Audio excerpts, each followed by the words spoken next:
Good morning boys and girls.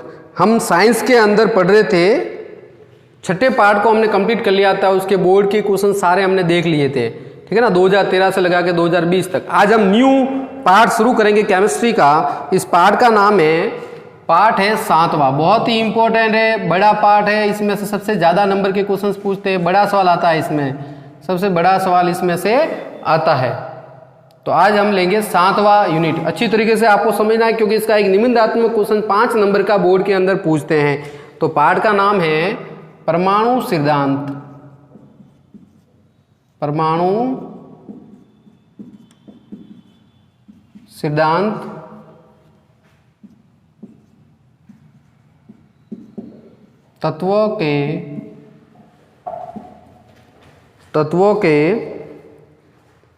तत्वों का आवर्ती वर्गीकरण, तत्वों का आवर्ती वर्गीकरण व गुणधर्म।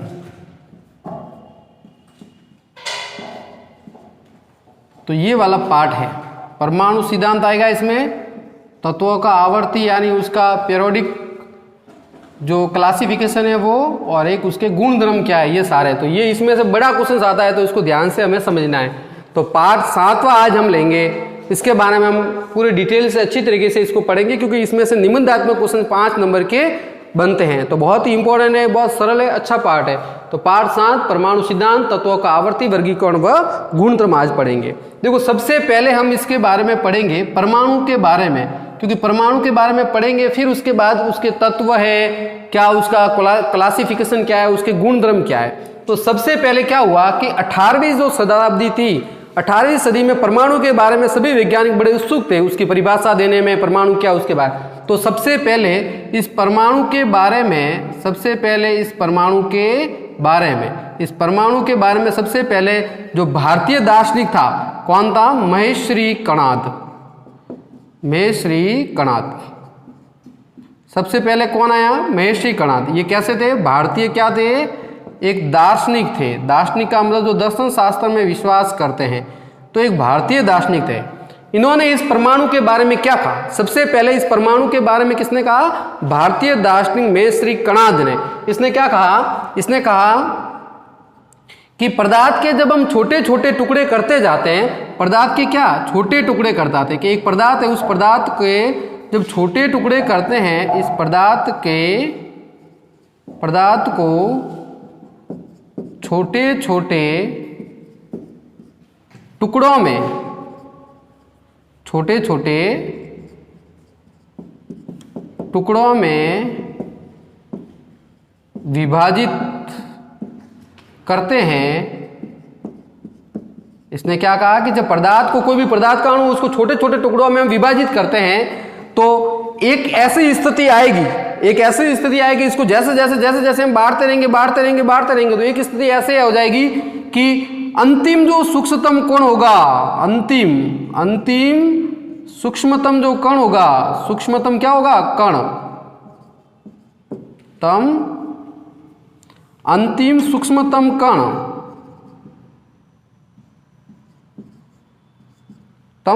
कण को विभाजित नहीं कर सकते, और विभाजित नहीं कर सकते,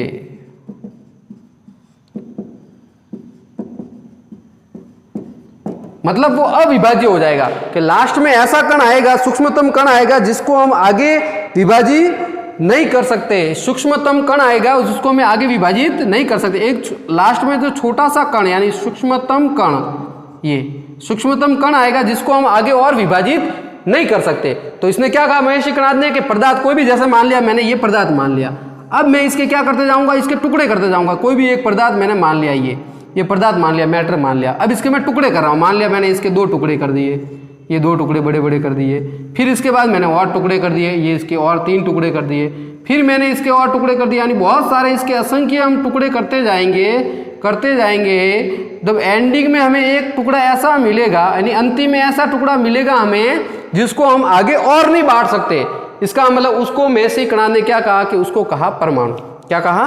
परमाणु। तो इसका मतलब इसने क्या कहा कि परमाणु वह अविभाज्य कण है जिसको हम आगे और विभाजित नहीं कर सकते। तो ये किसने कहा? मेसी कणाद ने। क्या कहा इसने? और ये कौन सा था? भारतीय दार्शनिक था, सबसे पहले परमाणु के बारे में बताया।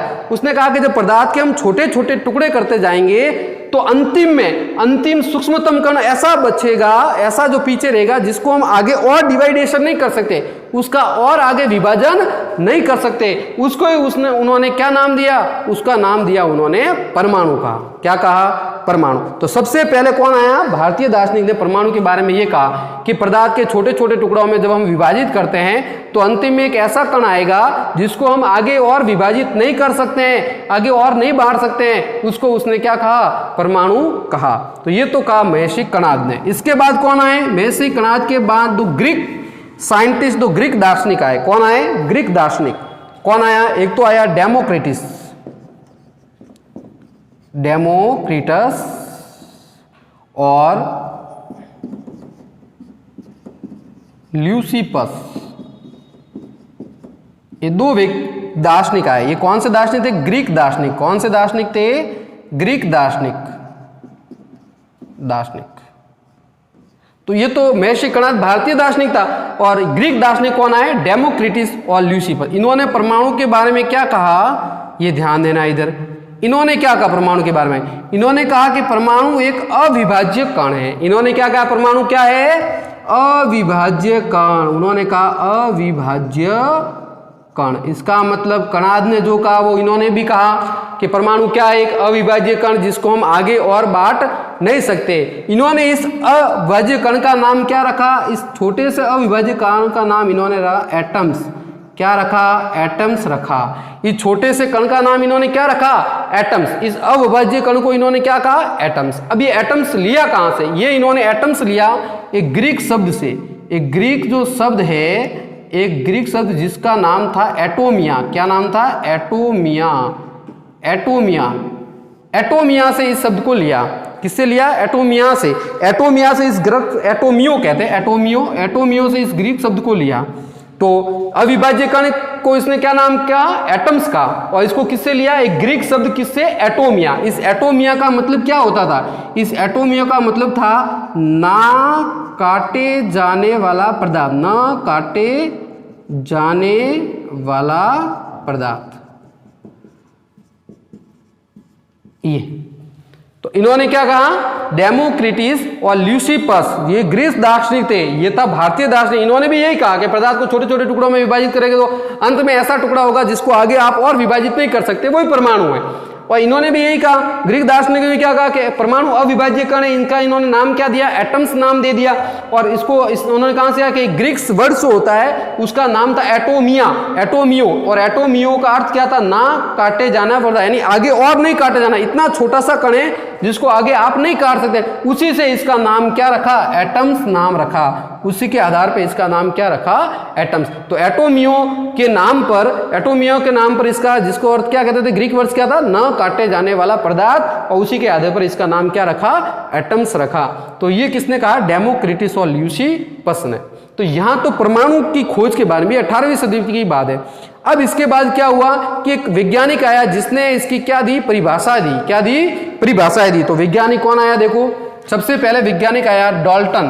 कौन आया? डाल्टन। तो महर्षि कणाद ने कहा कि पदार्थ कि जब हम छोटे छोटे टुकड़े करते हैं तो अंत में एक ऐसा सूक्ष्मतम कण बचता है जिसको हम आगे विभाजित नहीं कर सकते, उसको इन्होंने एटम्स नाम दिया।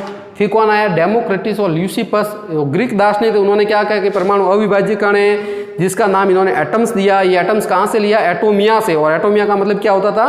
न काटे जाने वाला पदार्थ, मतलब इसको आगे और विभाजित नहीं कर सकते। अब इसके बाद जो परमाणु सिद्धांत सबसे पहले दिया, परमाणु सिद्धांत सबसे पहले किसने दिया? तो ये परमाणु सिद्धांत जो देने वाला वैज्ञानिक सबसे पहले जो आया वो कौन आया? डाल्टन। इस डाल्टन ने, ये तो दार्शनिक थे, अपने दर्शन शास्त्र पे विश्वास थे, इसने सबसे पहले इसने परमाणु सिद्धांत दिया अपने आधार पर, वैज्ञानिक आधार पर इसने दिया। उन्होंने सिर्फ कल्पनाएं की थी कि परमाणु इस तरीके का हो सकता है। ये सबसे पहले जो वैज्ञानिक है इसने वैज्ञानिक आधार प्रस्तुत किया। किसने? डाल्टन ने। ठीक है ना, जॉन डाल्टन। इसका पूरा नाम क्या था? John Dalton. इस जॉन डाल्टन ने कौन सी वर्ष में? 1808 में। किसमें? 1808 में। तो जॉन डाल्टन ने क्या दिया? परमाणु सिद्धांत दिया। कब दिया? 1808 में दिया जॉन डाल्टन ने।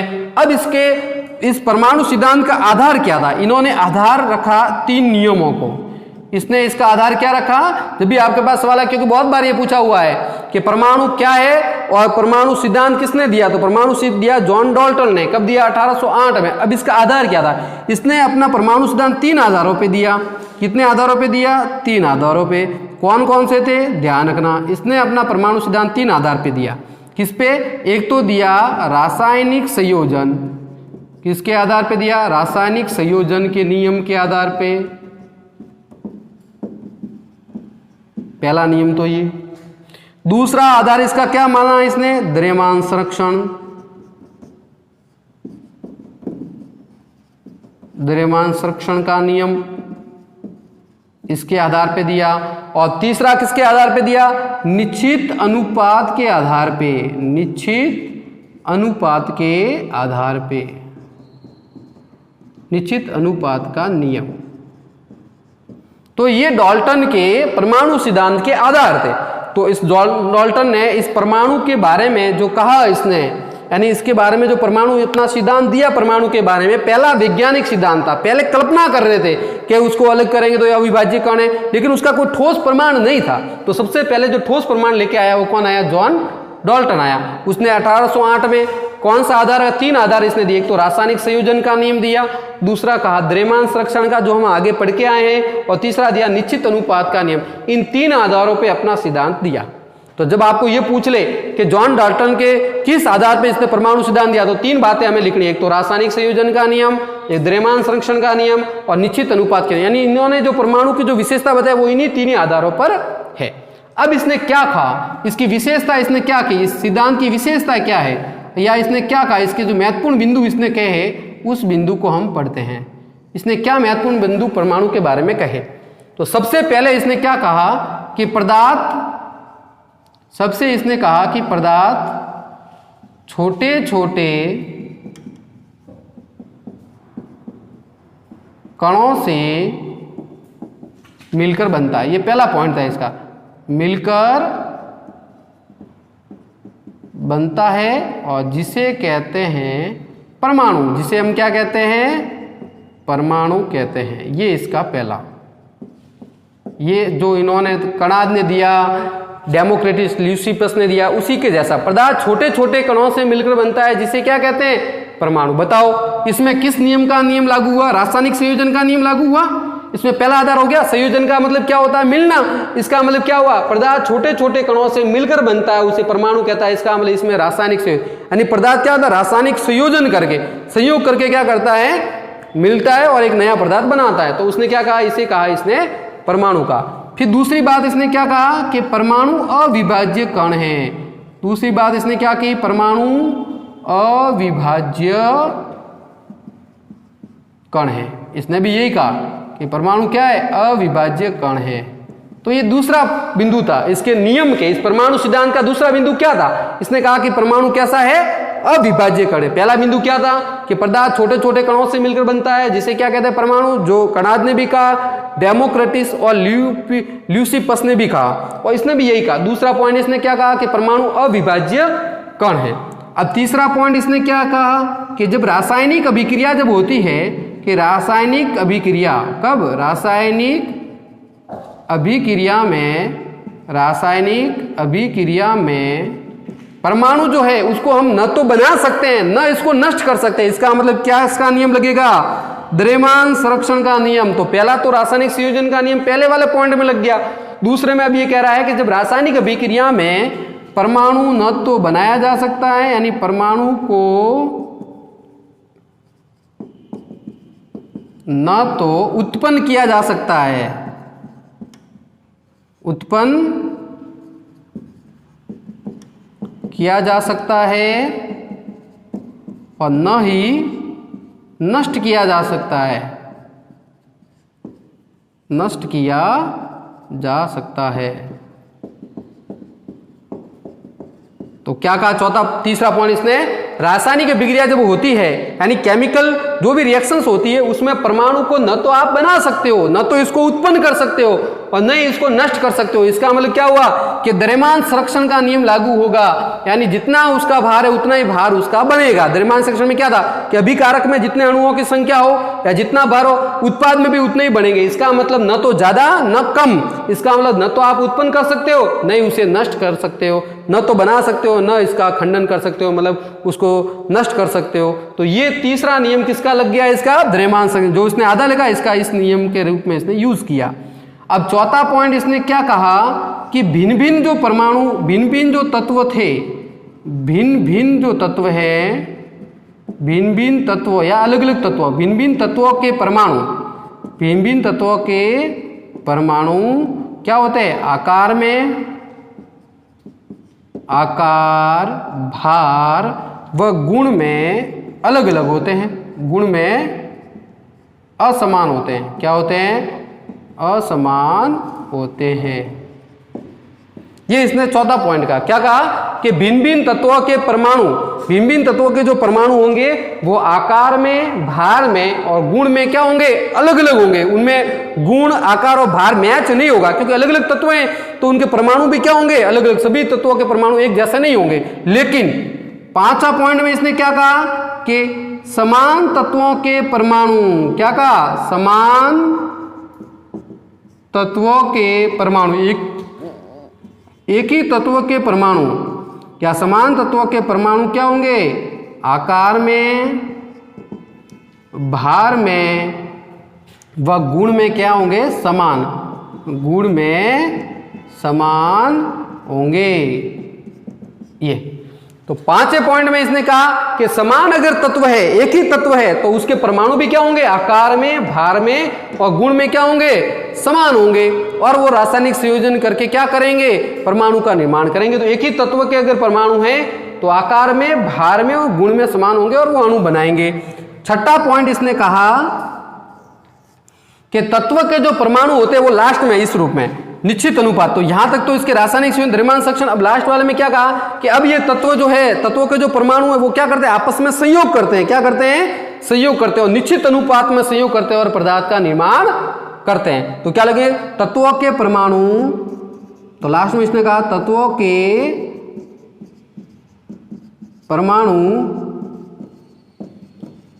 निश्चित अनुपात में संयोग करके, निश्चित अनुपात में या सरल अनुपात में, सरल अनुपात में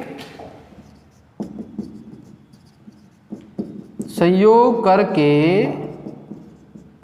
यौगिक बनाते हैं। क्या बनाते हैं, यौगिक बनाते हैं। आई बातों में। तो ये 6 पॉइंट इन्होंने दिए। लास्ट में इसने क्या कहा कि तत्वों के परमाणु निश्चित अनुपात में या सरल अनुपात में संयोग करके क्या बनाते हैं, यौगिक बनाते हैं। तो तत्वों के जो परमाणु होंगे वो क्या करेंगे, एक निश्चित अनुपात में, लास्ट वाला है ना निश्चित अनुपात का नियम, यानी एक निश्चित अनुपात में, पूर्ण संख्याओं का एक निश्चित अनुपात होता है, उस अनुपात में या सरल अनुपात में संयोग करके क्या बनाते हैं, यौगिक बनाते हैं। तो ये किसने दिया, परमाणु सिद्धांत दिया डाल्टन ने। तो डाल्टन ने क्या आधार रखा, 3 आधार रखे। पहला रखा रासायनिक संयोजन का नियम, दूसरा रखा द्रव्यमान संरक्षण का नियम और तीसरा रखा निश्चित अनुपात का नियम। इन बिंदुओं के अंदर इन तीनों को शामिल किया। पहला क्या कहा कि पदार्थ छोटे छोटे कणों से मिलकर बना होता है, जिसे क्या कहते हैं, परमाणु कहते हैं। दूसरा क्या कहा कि परमाणु अविभाज्य कण, तो कणाद ने भी यही कहा, डेमोक्रेटिस और ल्यूसिपस ने भी यही कहा। तीसरा पॉइंट इसने क्या कहा कि रासायनिक जब रिएक्शंस होती है तो उसमें परमाणु को न तो हम बना सकते हैं और न ही उसको नष्ट कर सकते, जैसा है वैसा ही रहेगा। तो परमाणु न तो उत्पन्न किया जा सकता है, न इसको नष्ट किया जा सकता है। फिर देखो चौथे में क्या कहा कि अगर भिन्न भिन्न तत्व है, अलग अलग तत्व है, तो अलग अलग तत्वों के परमाणु भी अलग अलग होंगे, उनके भार, उनके आकार, उनके गुण अलग अलग होंगे। और अगर समान तत्व, एक ही जैसे तत्व हैं, जैसे ऑक्सीजन ऑक्सीजन ही है, तो उनके जो परमाणु होंगे वो आकार में, भार में और गुण में क्या होंगे, समान होंगे। और तत्वों के परमाणु जो होते हैं वो निश्चित अनुपात में संयोग करेंगे और संयोग करने के बाद क्या बनाएंगे, यौगिक बनाएंगे। तो तीनों आधार को इसने अपने अंदर, अपने इस बिंदुओं के अंदर उन्होंने क्या किया, शामिल किया। तो ये था डाल्टन का परमाणु सिद्धांत। तो सबसे पहले जो वैज्ञानिक आधार दिया वो किसने दिया, जॉन डाल्टन ने अपना सिद्धांत दिया, जिसे हम कहते हैं परमाणु सिद्धांत। तो बहुत ही इंपॉर्टेंट है, ये ध्यान रखना, परीक्षा में पूछते रहते हैं कि जॉन डाल्टन का परमाणु सिद्धांत क्या है, तो ये हमें ध्यान रखना है। अब इसके बाद जो वैज्ञानिक आया जिसने परमाणु के बारे में कहा वो आया जे थॉमसन। कौन आया, जे थॉमसन। तो जे थॉम्सन का हम पढ़ते हैं प्लम पुडिंग मॉडल, इसने इस मॉडल को क्या कहा, प्लम पुडिंग मॉडल कहा। तो अब इसके बाद आते हैं परमाणु का सिद्धांत किसने दिया, जे थॉम्सन, जे थॉम्सन। इसके मॉडल का नाम क्या था, परमाणु का प्लम पुडिंग मॉडल। कौन सा मॉडल, प्लम पुडिंग मॉडल, ये मॉडल दिया। कौन सा मॉडल था, प्लम पुडिंग मॉडल, ध्यान रखो। जे थॉम्सन ये आए 1898 में, यानी 90 साल बाद, डॉल्टन के 90 साल बाद इन्होंने खोज की। जब इलेक्ट्रॉन की खोज, प्रोटॉन की खोज अपनी चरम सीमा पे थी, तब जे थॉम्सन आए। जे थॉम्सन को इलेक्ट्रॉन का जन्मदाता कहा जाता है। इलेक्ट्रॉन की जो खोज की किसने की, जे थॉम्सन ने की। इन्होंने क्या कहा, इन्होंने कहा कि जो परमाणु होता है, ये परमाणु क्या है, एक धन आवेशित गोला है। क्या कहा इसने कि जो परमाणु है वो क्या है, एक धन आवेशित गोला। इसने कहा कि परमाणु क्या होता है, परमाणु जो है वो एक धन आवेशित गोला है। वो कितना, 10 की घात -10 मीटर का, परमाणु 10 की घात -10 मीटर का धन आवेशित गोला है। क्या कहा, धन आवेशित गोला कहा इन्होंने कि ये धन आवेशित गोला है। समझ गए, इन्होंने क्या कहा कि परमाणु 10 की घात -10 मीटर का, यानी बहुत छोटा, 10 की घात -10 मीटर यानी बहुत छोटा, माइनस में परमाणु 10 की घात -10 मीटर का धन आवेशित गोला है। मतलब इस प्रकार का, ये इस प्रकार का धन आवेशित गोला है कि ये गोला है। अब इस गोले में इन्होंने क्या कहा, इसमें समान मात्रा में, परमाणु में क्या होता है, एक धनावेशित गोला यानी प्लस चार्ज, ये प्लस चार्ज का धनावेशित एक गोला है।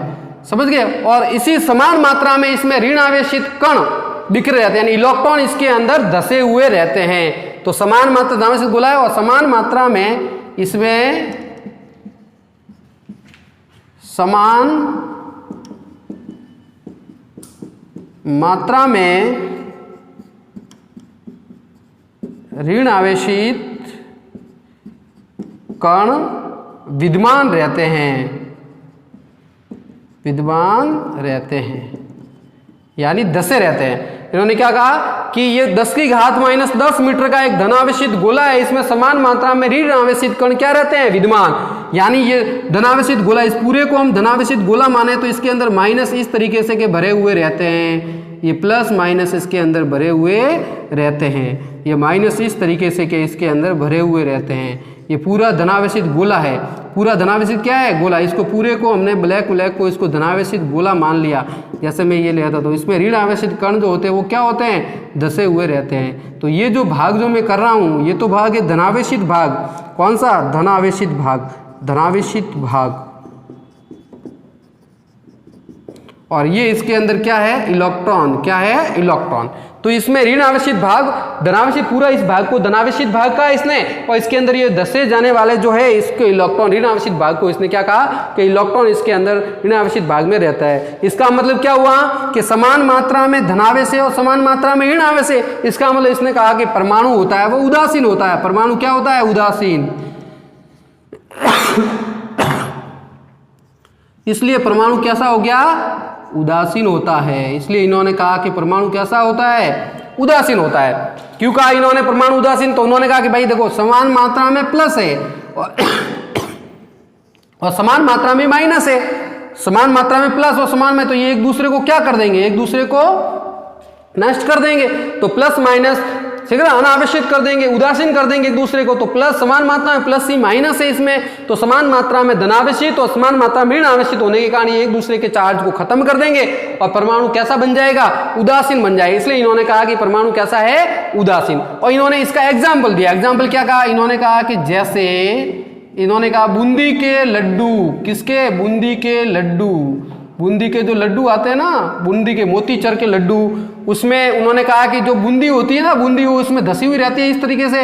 तो उन्होंने कहा कि पूरा मीठा मीठा पदार्थ है ये, और बूंदी इसमें धसी रहती है, इलेक्ट्रॉन है, और ये पूरा जो भाग है वो क्या कहलाता है, वो कहलाता है धनावेशित भाग। तो बूंदी के लड्डू भी कहा इन्होंने। फिर उन्होंने कहा तरबूज भी कहा उन्होंने, कि तरबूज किस तरीके से होता है, तरबूज की तरह होता है ये। किसकी तरह, कि ये जो परमाणु होता है वो किस तरह होता है, तरबूज की तरह। तरबूज में क्या, कि तरबूज के अंदर जो अंदर वाला जो रेड रेड भाग होता है, ऐसे रेड रेड कलर का भाग, और उसमें बीज धसे हुए रहते हैं, ऐसे बीज ये बीज जो धसे हुए रहते हैं। तो उन्होंने कहा कि ये जो रेड वाला भाग होता है, लाल रंग का भाग, वो तो कैसा भाग है, धन आवेशित भाग, और जो ये इसके अंदर बीज है वो बीज क्या है, ऋण आवेशित भाग। तो इसने कहा कि जो रेड कलर का तरबूज में भाग होता है वो तो होता है धनावेशित, उसके अंदर जो बीज जो भरे हुए रहते हैं वो किस रहते हैं, ऋण। तो तरबूज से भी इसकी तुलना की इसने, बूंदी के लड्डू से भी तुलना की, और एक इसने की क्रिसमस ट्री से भी तुलना की। किससे की, क्रिसमस ट्री। क्रिसमस ट्री के अंदर क्या होता है कि हरे हरे वाला भाग होता है, उसके अंदर ड्राई फ्रूट्स तो भरे हुए रहते हैं, तो ड्राई फ्रूट्स को इसने क्या कहा, इलेक्ट्रॉन, ऋण आवेशित भाग का, और उस हरे वाले पूरे भाग को उसने धनावेशित भाग का। तो इसका नाम इस जे थॉमसन ने क्या दिया, प्लम पुडिंग मॉडल। एक मिठाई जो पूरी मतलब एक पुडिंग की तरह है, एक पैकेट की तरह है, उसमें मिठाई के जो ड्राई फ्रूट्स वगैरह होते हैं वो धसे हुए रहते हैं, तो इसको प्लम पुडिंग नाम इसने दिया। तो ये किसने दिया, जे थॉमसन ने। कब, 1898। क्या कहा कि परमाणु बहुत छोटा सा होता है, 10 की घात -10 मीटर का। याद रखना, ये पूछते हैं हमें कि परमाणु का आकार कितना है, तो 10 की घात -10 मीटर के आकार का कैसा है, एक धनावेशित गोला है, और इसमें समान मात्रा में ऋण आवेशित कण विद्यमान रहते हैं। यानी पूरा एक धनावेशित गोला, उसमें इलेक्ट्रॉन क्या होते हैं, धसे हुए रहते हैं। जैसे बूंदी के लड्डू के अंदर बूंदी धसी हुई रहती है, तरबूज में बीज धसे रहते हैं, क्रिसमस ट्री में ड्राई फ्रूट्स धसे हुए रहते हैं। अब इसने दूसरा कहा कि परमाणु उदासीन होता है, कि इसमें समान मात्रा में जब धनावेशित भाग है और समान मात्रा में ऋण आवेशित भाग है, तो ये एक दूसरे के चार्ज को क्या कर देंगे, खत्म कर देंगे। तो परमाणु कैसा हो जाएगा, उदासीन हो जाएगा। परमाणु कैसा हो जाएगा, उदासीन हो जाएगा। तो ये थे जे थॉमसन, जिसने किसकी खोज की है, ध्यान रखना, इन्होंने खोज की है इलेक्ट्रॉन की। किसकी खोज की है, इलेक्ट्रॉन की। तो इलेक्ट्रॉन की खोज किसने की थी, जे थॉमसन ने की थी। तो ये था जे थॉमसन का प्लम पुडिंग मॉडल। आ जाए, छोटा सा आता है परीक्षा में, जे थॉमसन का प्लम पुडिंग मॉडल क्या है, तो बता देना कि ये इसने कहा था कि 10 की घात -10 मीटर का एक धनावेशित गोला होता है, जिसमें इलेक्ट्रॉन धसे हुए रहते हैं, और समान मात्रा में धनावेशित भाग और समान मात्रा में ऋण आवेशित भाग होता है। इस कारण से एक दूसरे को चार्ज को खत्म कर देते हो, परमाणु कैसा बन जाता है, उदासीन बन जाता है। तो ये आज हमने पढ़ा है, नया पार्ट शुरू किया है। इसमें हमने पढ़ा परमाणु सिद्धांत डाल्टन और थॉमसन का प्लम पुडिंग मॉडल। अब नेक्स्ट जो है वो आगे हम देखेंगे। तो आज के लिए इतना ही, धन्यवाद। ध्यान से पढ़े इस पार्ट, क्योंकि इसमें से 5 नंबर का एक बड़ा सवाल आएगा, अथवा में आएगा, लेकिन 5 नंबर का एक बड़ा सवाल आएगा, इसलिए ये पार्ट सबसे इंपॉर्टेंट पार्ट है। तो ध्यान से इसको समझे और इसको वापस पढ़े और इसके नोट्स बनाते रहें। धन्यवाद, आज के लिए इतना ही।